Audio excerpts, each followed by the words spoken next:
So ayan, pagdating ba sa ano bro, pagdating sa dito sa flying pen mo, ano ba binibigay mo diyan? Nagbibigay pa bang vitamins o ano lang yung tawag dito, digestion. Nagtitiki-tiki ka pa ba? Hindi na ako nagtitiki diyan pag ganyan na. Tapos patukaan na lang. Oo. Patukaan na lang, tapos digestion yan, mga greens, uling, binababaro ko yan. Nakikita na nila yan. Kung gusto nilang kainin nila, kung hindi. Pero kadalasan, pag gutom talaga sila, kain talaga sila eh. Kahit bigyan mo ng mga uling, greens. Yung mga ibon naman kasi matatalino yan eh. Alam nila kung ano yung kailangan ng katawan nila, yun yung kakainin din nila. So, diyan na sila hanggang sa malapit na silang lumipad. Tapos mga ilang buwan ka ba nagtuturo, nagpapawala ng mga ibon? Siguro pag alam ko lang kaya ng tumakbo sa kulungan. Tumakbo kasi gugulpi ng mga kasama yan. Pag nakakaangat-angat na sila. So bata yun, mga 1 month mahigit, no? Pag kaya na nilang tumakbo dun sa mga kasama nila. Mahabol sa kanila. So bata yun guys, mga 1 month mahigit. Tapos dito lang sila sa baba. Tapos lilipad-lipad lang sila dyan. Ano yan, dito sila reviewing, dito mo na sila, ilipat mo sila dito. Dilipat na yan dyan. Sa flyers lot nila. Oo, halo ko na yan dyan. Pero may vaccine yan bago ko isampayan dyan. Oo nga, bago ang lahat. Vaccine. Oo, may vaccine yan. Bago ko isampayan sa loop, may vaccine yan. Bago isampa sa loop, vaccine, mga 1 month ka na, nagpa-vaccine ka na. Tapos, bago magkarga sa truck, nagpa-vaccine ka pa ba? Hindi na. Yun, hindi na ako nagpa-vaccine doon. Ang ginagawa ko, pinalalakas ko na lang talaga sila ng mga ibon pa. Yun, mga herbal. Pinalalakas sila yung immune system nila para hindi na sila mahawa ng sakit. Pero kahit yung tinatamaan pa rin, pailan-ilan. Pero hindi ganun kalala. Kayang gamutin. So guys, kahit naman nagbakuna tayo ng ibon, so hindi pa rin naman guaranteed na hindi talaga tatamaan yung mga ibon natin. So palakasin lang natin, nagbakuna tayo, tapos palakasin lang natin. Kung kaya nyo mag-herbal kayo. Sa herbal, lagi ko sinasabi sa herbal, walang overdose sa herbal.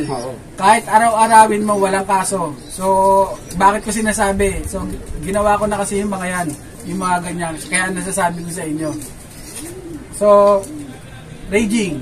And, pag raging nila dito, yung mga inakay? Mga inakay mo? Sila lang pinakakuha ko, hindi ko sinasamaan ng mga matatanda.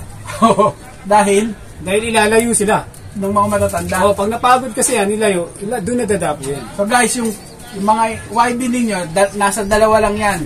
Kung hindi ilalayo yung young bird palayo, tuturuan naman nila kung paano maging tamad. Kasi yung mga young bird, pagka naglipas yan, ang sisipag lumipad. Pagka sinamahan mo ng old bird, kung yung old bird mo hindi talaga matibay lumipad o mag-raging, ang gagawin lang niya, paglipad niya, babalik sa kulungan. Di ba? Ganun lang. So, yung mga young bird ninyo, babalik ko rin sa kulungan.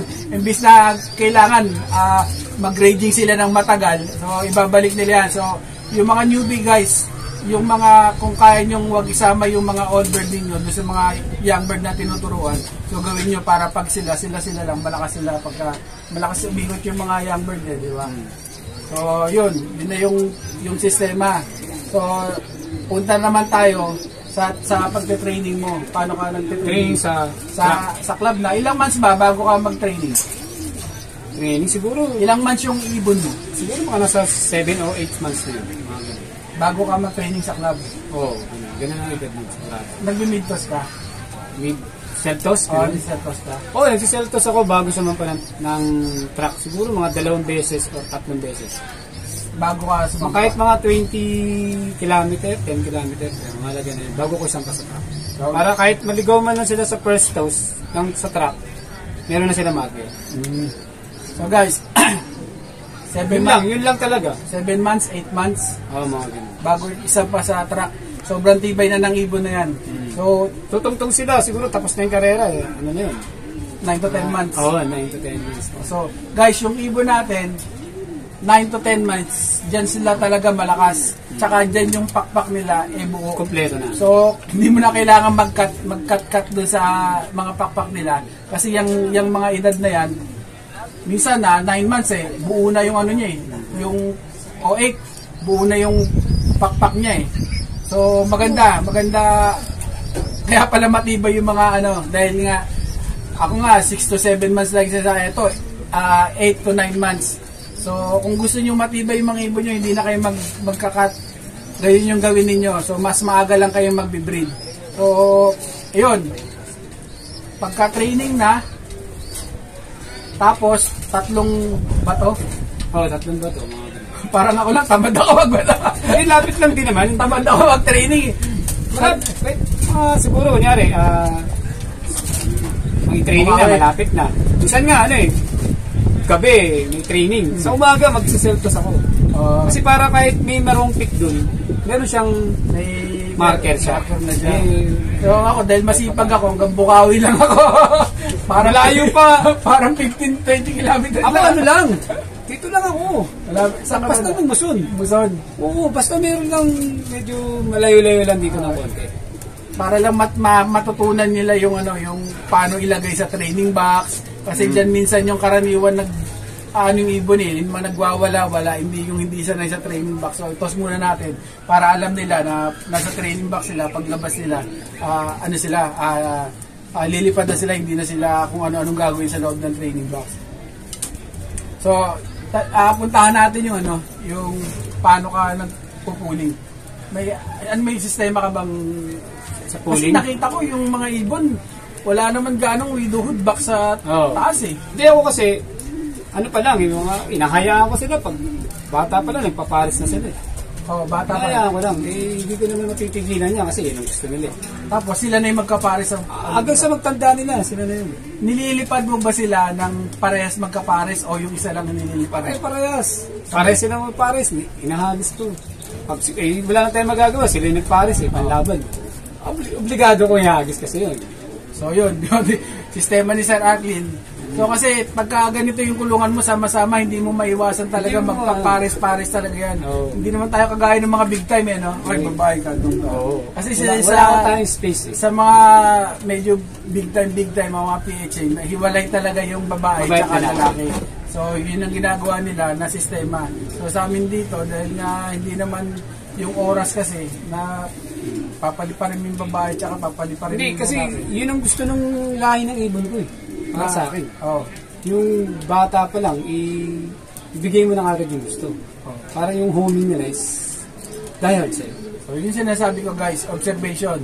Dahil matagal na niyang hawak yung ibon, alam niya na kung paano gumalaw yung ibon, paano sistema dun sa paglipad nila, alam niya rin kung hanggang saan talaga saan sila parte na bibilis. Nangyari na sa akin, tagal na, paamo ko na, matanda na, namamarami. Walang pares.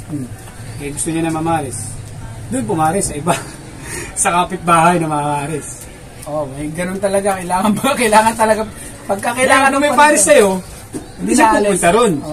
Hindi siya mamamaris doon. Doon nahuhuli yung iba. Kak ba yun?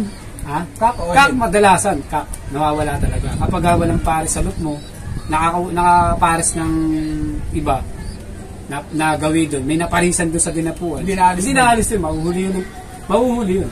So sa akin naman, hen yung mga talagang minsan nawawala talaga kasi pag nakakita ng sumasama sila. Kaya, meron din hen. Meron din. Basta pag walang pares. Na-observe ko pag napunta yan sa ibang loop, pag may bumara ako sa kanila, lumandi sila, nagustuhan nila, hindi naalis yun. Hindi sila alis. So, Pag magkasama sa truck, may lalaki, babae, nagpaparisan na ito. Baka madagit na, kasama na. Sa akin lang kasi nangyari na sa akin kapitbahay ko lang nakahuli. Nalaman ko lang, nung pinupuling na, nananalo na. Tinatalo na ako, sabi ko, gusto ng ibon mo Sabi kong ganun sa kanya. Tinatalo ako Sabi kong ganun. Pagtingin ko, asiris pa nung mga winner ko. Sabi ko, akin to pre, sabi kong ganun sa kanya. Sabi niya, oo akin to. Tingnan mo yung winner ko, ano sing-sing. Oo nga magkasunod. Anong ginawa niya? Overall first overall. Wala, hindi ko ginawa kasi. Tagal na Kasi mag-aaway lang. Hindi mag-aaway. Ano lang, pinabayaan ko sa kanya. Sabi ko, sige, ilagaan mo yan. Sabi ko, ganyan sa kanya. Yun, lagi niya nilalaban ng pooling. Lagi panalo. BSR, PC, BF, BF, DM. So kasi minsan kasi alam naman nila. Pero hindi niya alam na sa akin yun kasi newbie lang din Newbie lang. Nadagit niya dahil namaris daw. Yung iba kasi nagdadagitan talaga. Kunyari, magkakatropa pero pag nahuli yung ibon, tinatago. Huwag ganun Hindi, sa akin naman, okay lang naman yun pag alam kung depende sa level ng tao. Pagka, kunyari, kailangan niya nag-ibigay ito. Hindi inaano kasi sa'yo. So bro, sa mga flyer mo, ano yung mga pinapatoka mo? Anong may halo ka ba na sarili? Wala. Hindi ako masaya lang. So, kung ano yung nakita ko dyan, kumukuha ko, bisan bumibili ko ng breeder, 2 kilo, flyer, 2 kilo, pinaghahalo ko na yun. Tapos lalagyan ko ng sap, dadamihan ko ng sap, tapos rumble na, lilinisin ko. Okay na yun. Sabi ko sa inyo, sap. So okay, halos pare-parehas ng sistema. So ako rin, gano'n. Sa akin, ang ratio ko niyan, 1 kilong kung flyer o breeder, kung alin yung mas malinis, mas maayos-ayos. Kasi minsan, di ba, Kel, yung breeder saka yung flyer, magkaiba, di ba? Oo. Ngayon, pag pinagsama mo, yung mga wala ng flyer, wala yung breeder, pag pinagsama mo, magkakaroon na sila lahat. Lahat. O, di ba? Kompleto na. Oo. Ngayon, siyempre, kadalasan kailangan ng sap marami. Saan konti lang yung binibili natin, dinadagdag ko na lang yun.